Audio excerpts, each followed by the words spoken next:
Hi കൂട്ടുകാരെ, ഇന്നത്തെ നമ്മുടെ റെസിപ്പി അരിയുണ്ടയാണ്.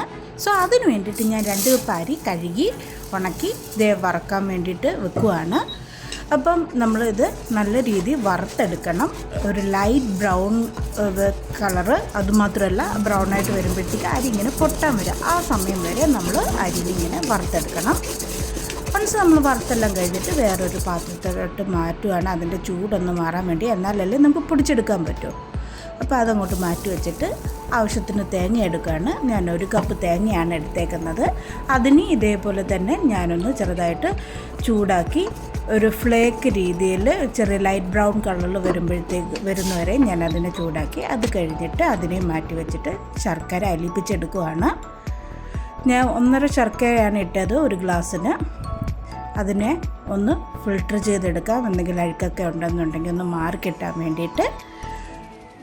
ഞാൻ ഒന്നും കൂടി ഒഴിച്ചിട്ട് ഒന്നും കൂടി അത് അരിച്ചെടുക്കുകയാണ്.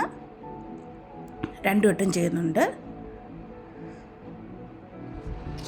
എന്നിട്ട് ഞാൻ ആ ശർക്കര പാനി ഞാൻ പാത്രത്തിൽ തിരിച്ചിട്ട് ഒഴിച്ചു. എന്നിട്ട് ഞാനൊരു ചെറിയ മിക്സിക്കകത്ത് കുറച്ച് പഞ്ചസാര, 1/2 ജീരകം, അതുപോലെ തന്നെ ഏലക്കയും കൂടി പൊടിച്ച് ഞാൻ മാറ്റി വെച്ചു.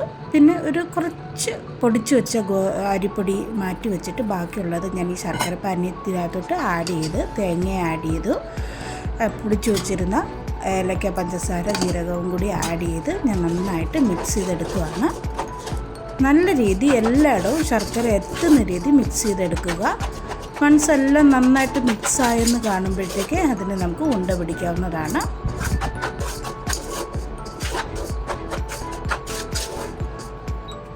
അങ്ങനെ നമുക്ക് 1 by 1 ആയിട്ട് മുണ്ട പിടിച്ചിട്ട് ആ മാറ്റി വെച്ചിരുന്ന അരിപ്പൊടിക്കകത്തോട്ടൊന്ന് മുക്കി വെക്കുക, അല്ലെങ്കിൽ ഒട്ടിപ്പിടിക്കുന്നതായിരിക്കും.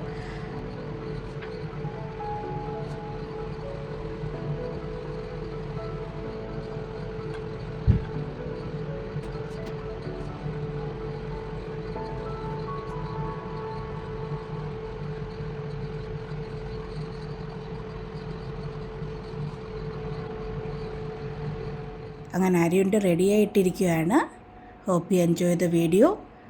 Like, share, comment and subscribe. By.